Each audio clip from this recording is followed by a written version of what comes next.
క్రీస్తునందు ప్రియమైన ప్రార్థన టీవీ ప్రేక్షకులందరికీ ప్రభువును మన రక్షకుడును అయిన యేసుక్రీస్తు వారి ఘనమైన దివ్యమైన ప్రశస్తమైన నామములో అందరికీ శుభవందనాలు. బాగున్నారండి? చాలా సంతోషం. ఇక రండి, వాక్యపు లోతునకు వెళ్దాం. మిమ్మల్ని ప్రేమతో ఆహ్వానిస్తున్నాను. మన హృదయాలు సిద్ధం చేద్దాం. కనుక మనకు ఈ వినగల చెవి, గ్రహించగల హృదయం ప్రభు అనుగ్రహించునుగాక. పరిశుద్ధాత్మ దేవుడు మనకు ఏమైతే బోధించనై ఉన్నాడో ఆ సర్వసత్యములే మనకు కావాలి. ఈ పరిశుద్ధ గ్రంథంలో ఉన్న సత్యమే మనకు కావాలి. మన బయట ఏది కూడా మనకు అక్కర్లేదు. ఈ వాక్యమే మనల్ని బ్రతికిస్తుంది. కనుక వాక్యము వైపునకు మన హృదయం సిద్ధం చేద్దాం. ఓకేనా? ఇక రండి, వాక్యపు లోతునికి వెళ్దాం. ప్రభు మాట్లాడిన మాటలు మనము మాట్లాడుకుందాం. ఓకేనా? పరిశుద్ధ గ్రంథంలో నుంచి మార్కు సువార్త, మార్కు గారు రాస్తున్న సువార్త, మరి 1వ అధ్యాయమే మనకు తెలిసిన వాక్యాన్ని మనం చదువుకొని అందులో నుంచి మనం ప్రయాణం చేద్దాం. చూడండి, 1వ అధ్యాయము 15వ వాక్యం. కాలము సంపూర్ణమై ఉన్నది. కాలము సంపూర్ణమై ఉన్నది. దేవుని రాజ్యము సమీపించుచున్నది. మారు మనసు పొంది స్వార్థను నమ్ముడని చెప్పుచు దేవుని స్వార్థను ప్రకటించుచు గలిలయకు వచ్చాను. నెక్స్ట్ వాక్యం. ఆయన గలిలయ సముద్ర తీరమున వెళ్ళుచుండగా సీమోను సహోదరుడైన ఆంద్రేయను సముద్రములో వలవేయుట చూచెను. వాళ్ళు జాలరులు. యేసు నా ఎంబడి రండి, నేను మిమ్ములను మనుషులను పట్టు జాలరుగా చేసేదనని వారితో చెప్పాను. ప్రార్థన చేసుకుందాం. మహాగణుడమైన పరిశుద్ధుడమైన తండ్రి, మమ్మల్ని మిక్కిలిగా ప్రేమిస్తున్న దేవ, స్తోత్రములు. నరపుత్రుడా తిన్నగా నిల్చోమన్నారు. పరిశుద్ధాత్మ దేవుడా తిన్నగా నిల్చున్నాను. నా నోటికి బోరగా ఉండి నీ దివ్యమైన సత్యములను, నీ లేఖన సత్యములను మాకు బయలుపరచుమని నాజరేయుడైన యేసు నామములో ప్రార్థన చేస్తున్నా తండ్రి. ఆమేన్, ఆమేన్, ఆమేన్. మరొకసారి మీ అందరికీ వందనాలండి. కనుక ప్రియ దేవుని బిడ్డలారా, ప్రియ సంగమా, నా ప్రియ సహోదరి సోదరులారా, ఈ మంచి సమయమున, ఈ సాయంకాల వేళ సమయమున పరిశుద్ధాత్మ దేవుడు మనతో మాట్లాడే ఈ దివ్యమైన సత్యములను మరొకసారి మనము నెమరి వేసుకుందాం. ఓకేనా?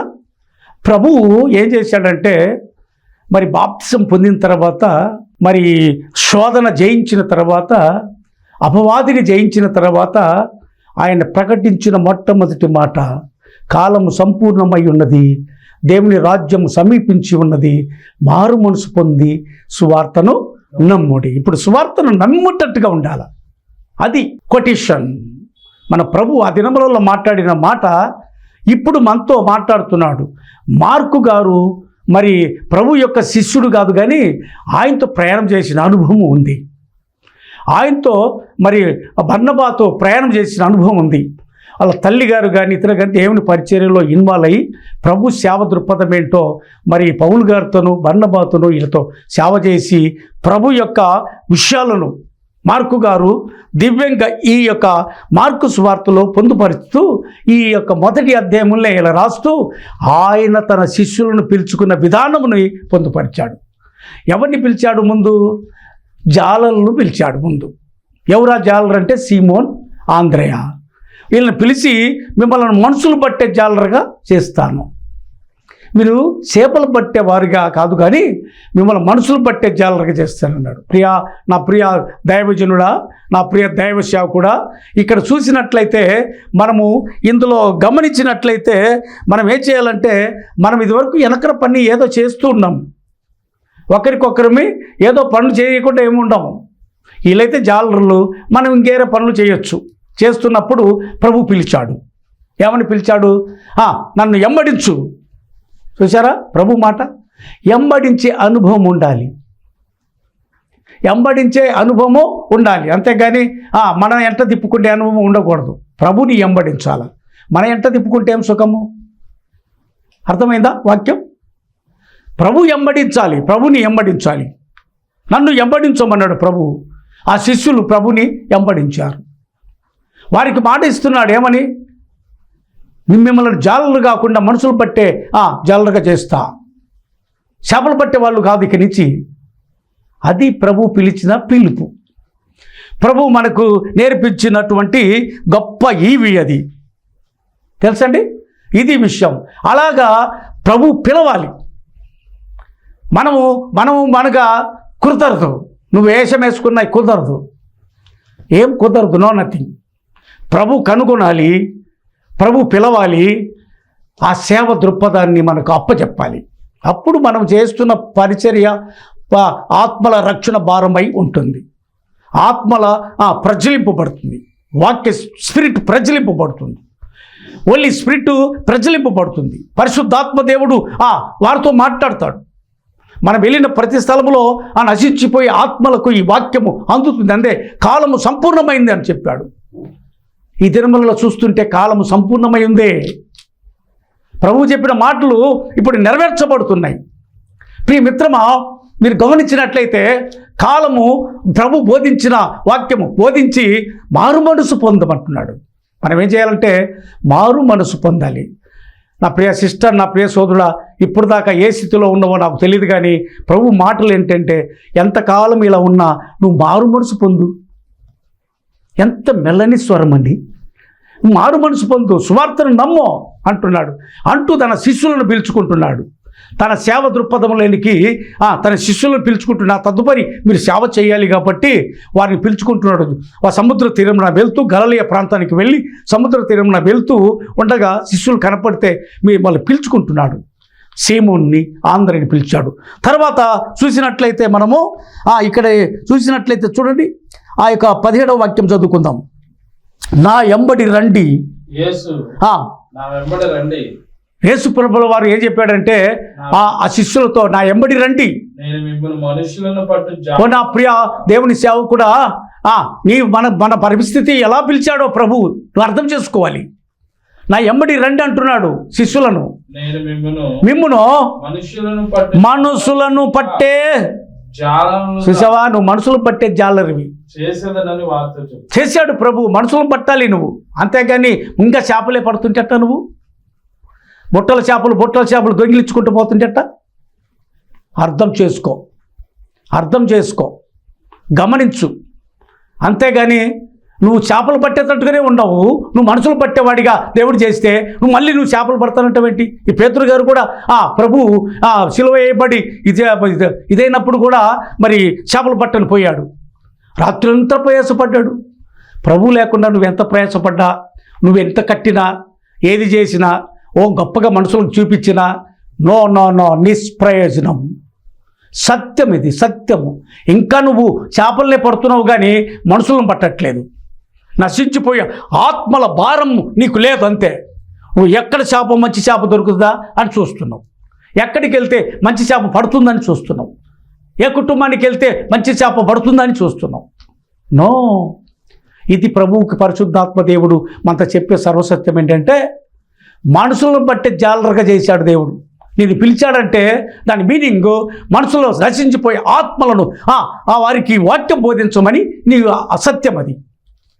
నువ్వెవరికి బోధిస్తున్నావు, ఏం బోధిస్తున్నావు, ఏ చేపలకు బోధిస్తున్నావు, ఎట్లా బోధిస్తున్నావు, ఇది అసలు విషయం. అందుకని వారిని వారి పిలిచి మనసులో పట్టే జాలరుగా చేసినప్పుడు వారికి సమస్తం విడిచిపెట్టేశారు. చూసారా? తమ వలలను విడిచి ఆయనను వెంబడించిరి. ఏంటట?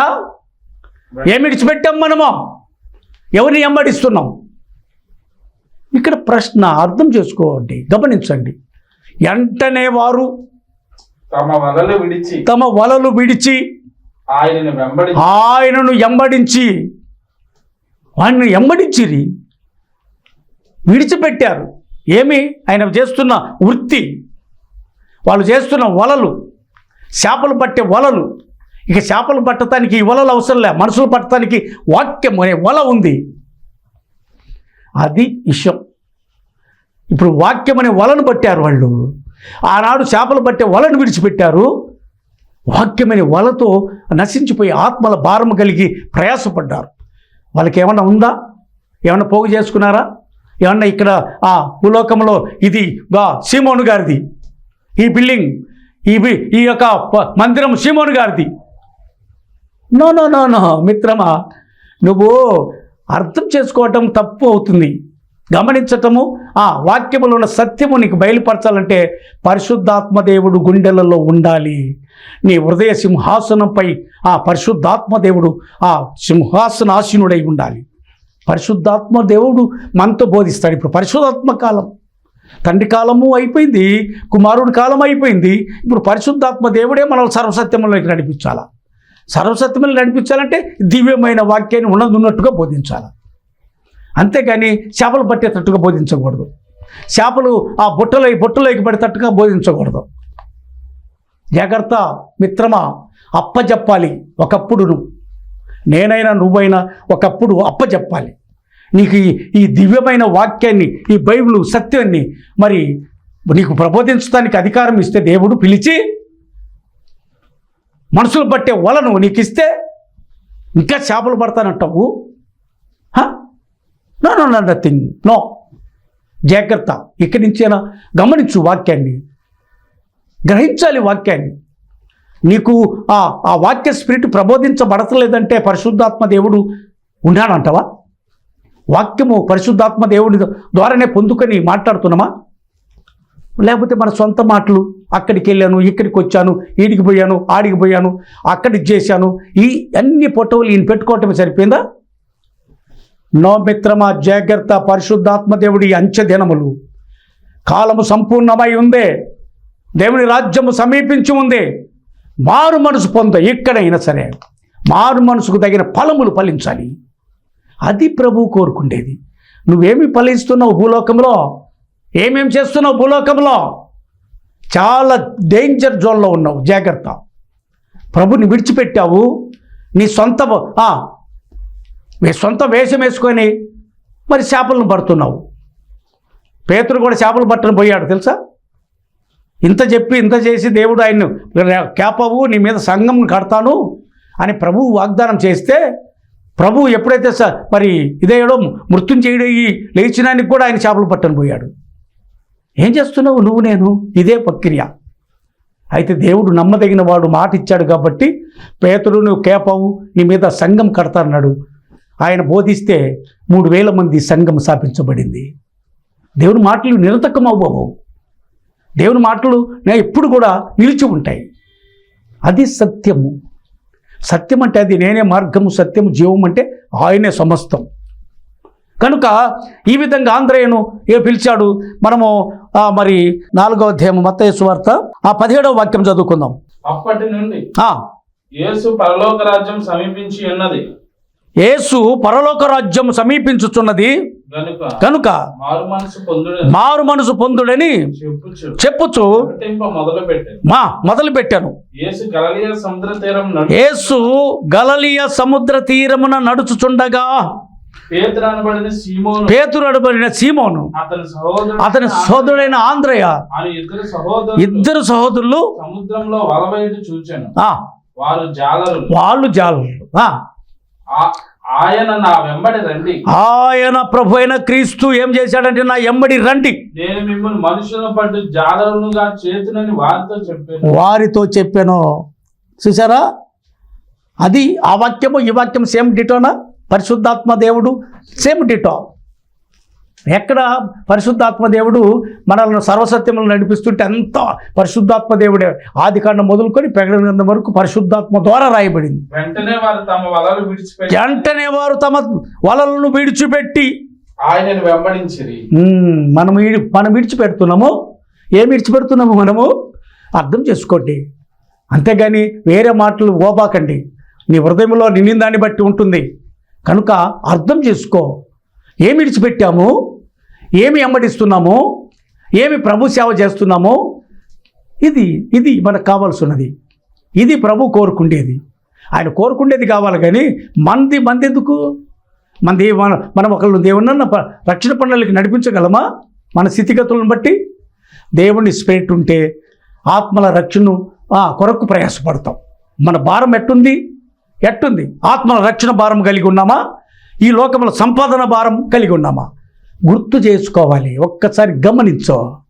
ఒకవేళ నువ్వు అదిరిపడుతున్నావేమో, నో నథింగ్, ఇదంతా విడిచిపెట్టి వెళ్ళిపోవాల్సిందే.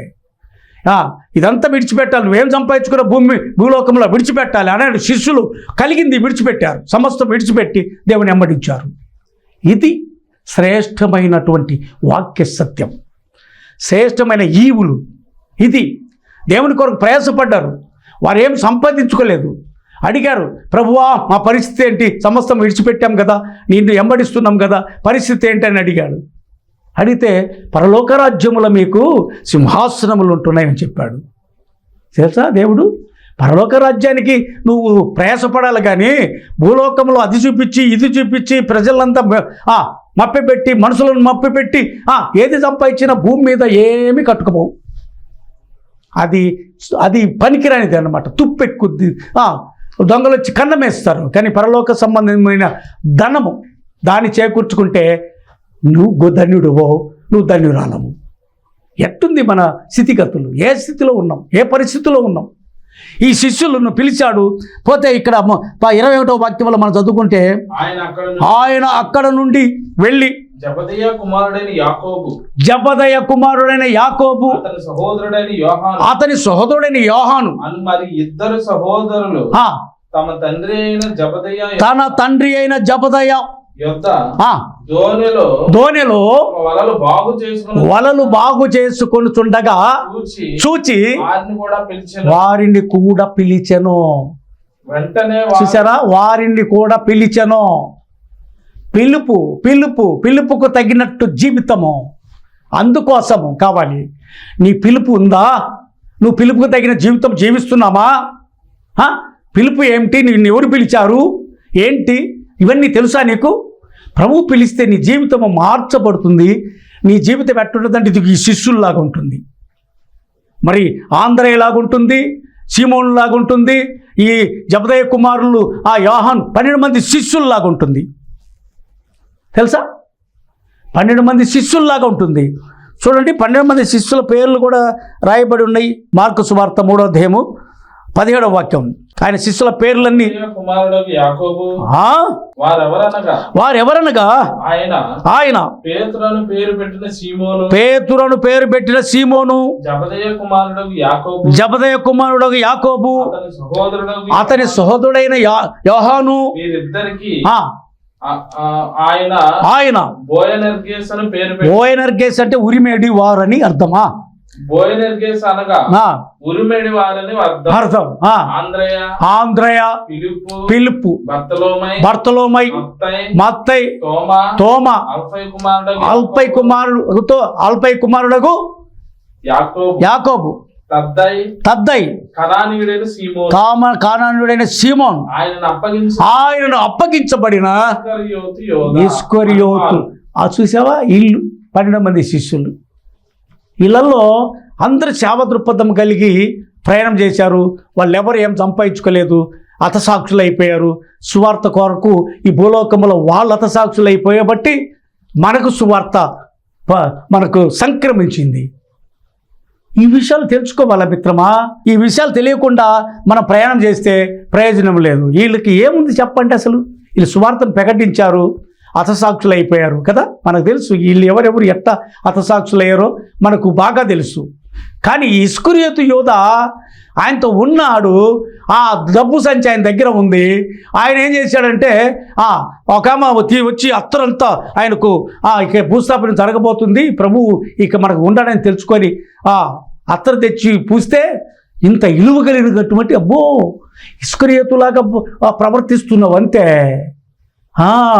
ప్రతి వ్యక్తి దగ్గరికి వెళ్ళి ఇస్కరియోతులాగా ఇలాగా మాట్లాడుతున్నావు, అలా వశపరుచుకుంటున్నావు. మోసం. జాగ్రత్త మిత్రమా, దేవుని వాక్య సత్యము వెలుగులోకి వస్తుంది. దేవుని వాక్య సత్యము ప్రతి మనసుని వెలిగిస్తుంది. దేవుని వాక్య సత్యము ప్రజ్వలింపబడుతుంది. ఈ అంచె దినాలలో అందరి మీద ఆత్మ కుమ్మరిస్తున్నాడు దేవుడు.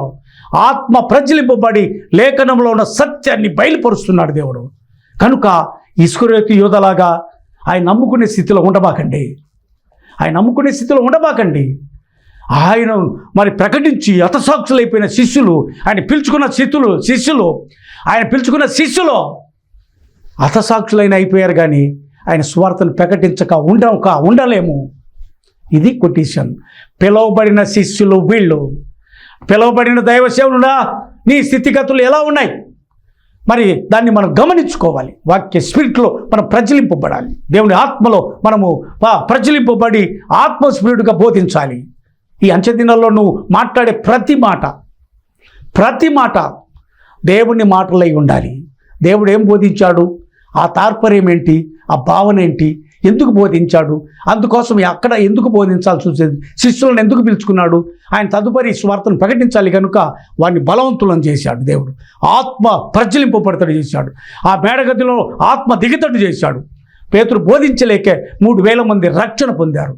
ఇది ప్రణాళిక. రక్షణ సువార్త ప్రణాళిక అంటే ఇది. అందుకే కాలము సంపూర్ణమై ఉన్నది, దేవుని రాజ్యం సమీపించి ఉన్నది, మారు మనసు పొందుడి, సువార్తను నమ్ముడి అని చెప్పుకుంటూ గలిలయకొచ్చి చేపలు పట్టి జాలలను పిలుచుకొని మరి దేవుని సువార్తను ప్రజ్వలింపజేశాడు. ఆయన తర్వాత మరి దేవుని సువార్తను ప్రజ్వలింపజేశాడు. లాస్ట్లో మూడోసారి కూడా మరి ఆరోహణమయ్యేటప్పుడు మూడోసారి కూడా చేపలు పట్టును పోయిన పేతురు దగ్గరికి వెళ్ళి ఆయన రాత్రంతా ప్రయాసపడినా మాకొక్క చేప పడలేదు అని చెప్పినప్పుడు నేను చెప్పినట్టు దోనే ఇటు కుడి వైపు వేయమన్నాడు. విస్తారమైన చేపలు 153 చేపలు పడ్డవి. అప్పుడు ఆయన ప్రేమిస్తున్న శిష్యుడు యోహాను గారు అక్కడ ఉన్నది ప్రభు సుమి అన్నాడు. అప్పుడు మరి పేతురు దూకి ఒడ్డుకొచ్చి మరి ఆ యొక్క మరి చేపలను వాళ్ళంతా తీసుకొని వచ్చినప్పుడు ప్రభు వారికి భోజనము పెట్టాడు. అప్పుడు ప్రభుని గుర్తెరిగాడు. ప్రభు వాడేను పనికి మళ్ళీ ప్రభు అన్నాడు. మరి ఈ పశ్చాత్తాపం ఉండాలి కదా మనకి. ఎన్ని పనులు చేశామో, ఈ లోకానికి కనపడకుండా, జనులకు కనపడకుండా, మనుషులకు కనపడకుండా ఎన్ని చేశామో. మరి ఒక్కటి చేసినందుకే ఆయన పశ్చాత్తాపడ్డే. పేతురు గారు మనమేంటి పశ్చాత్తాపడాలా, పిలిచినమని చెప్తున్నాడుగా. నన్ను పిలిచాడు దేవుడు అని చెప్తున్నాం సాక్ష్యము. నన్ను ఎన్నుకున్నాడని చెప్తున్నాడు దేవుడు సంఘంలో సాక్ష్యం. నన్ను ఏర్పాటు చేసుకున్నాను అంటున్నావు.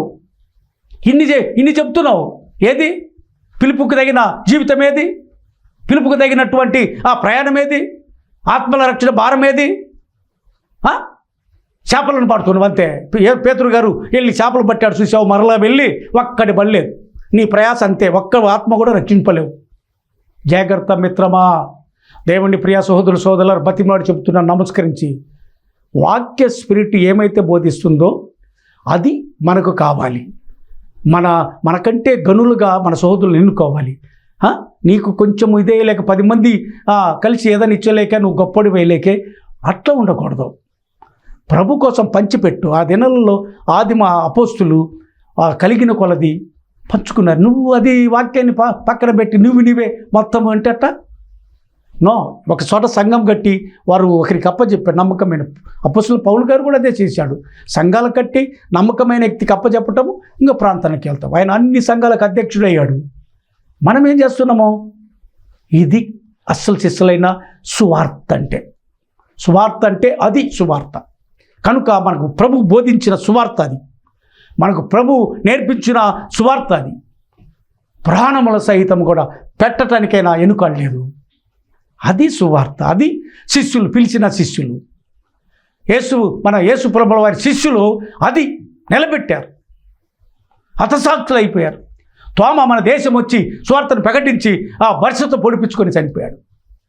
పేతురు గారు తల్లకిందుల సిలువ వేయించుకొని చనిపోయారు. మరి యోహాను గారు లాస్ట్ మజిల్లో ఆ సంఘానికి సువార్త ప్రకటించాడు. ఆయన హతసాక్షి అవ్వలేదు, సాధారణ మరణము పొందాడు. యాకోబు అయితే శిరస్సాహన చేయబడింది. ఇవన్నీ ఎన్ని వాక్యంలో ఇంత తేటగా ఉంటే మనమేమో ఏడికి పోతే ఆ రోటికి పోతే ఆ రోటి పదం, ఎక్కడికి పోతే అక్కడ పదం. ఏ దైవజనుడి దగ్గరికి వెళ్తే అక్కడ ప్రార్థన ఇస్తాడో లేకపోతే ఇంక ఇతరులు ఇవ్వడని అక్కడ దరువు కొడుతున్నాం, మధ్యలో వాయిస్తున్నాం. తెలుసా? జాగ్రత్త మిత్రమా. ఇలాంటి ఆలోచనలు ఉంటే తొలగించుకోండి. దేవుని కొరకు నమ్మకంగా జీవించండి. దేవుని కొరకు నమ్మకంగా జీవించండి. కాలంలో చూస్తున్నాం, దేశంలో చూస్తున్నాం ఎంత అరాచకం ఉందో, అక్రమం ఉందో, తెగుళ్ళు వీటితో ఎంత భయంకరంగా ఉందో. దేవుడైతే మనల్ని కాచి కాపాడుతున్నాడు. కృతజ్ఞతాస్తుతులు చెల్లించాలి దేవునికి. కనుక కృతజ్ఞతాస్తుతులు చెల్లించు వారిగా మనము నిత్యము ఉండాలి. ఆ సత్యమును బోధించు వారిగా ఉండాలి. మన దేవుడు సత్య స్వరూపి, ఆయనే నీతిపరుడు, యథార్థపరుడు, ఆయనే నమ్మదగిన దేవుడు. ఆయన్ను మనము అత్తి పెట్టుకొని ఆయనలో అంటుకట్టబడి జీవించాలి. ఆయనే నిజమైన ద్రాక్షావళి. మనం తీగలం, మనం అంటుకట్టబడాలి. అప్పుడు మనం ఫలిస్తాం. ఫలించకపోతే నరికి అగ్నిలో పడేస్తాడు దేవుడు.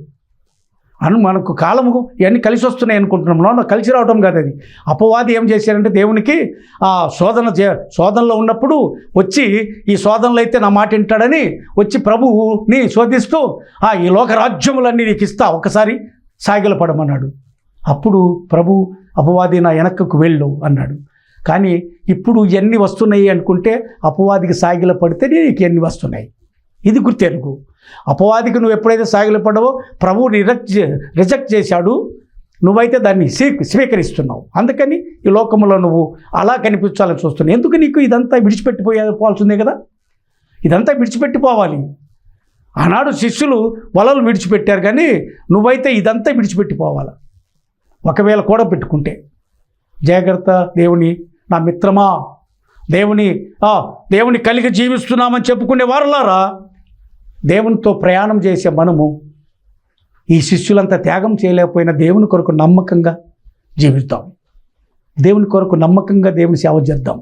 దేవునితో ప్రయాణం చేద్దాం. మన తోటి సహోదరులను ప్రేమిద్దాం. మన సంఘాలను ప్రేమిద్దాం.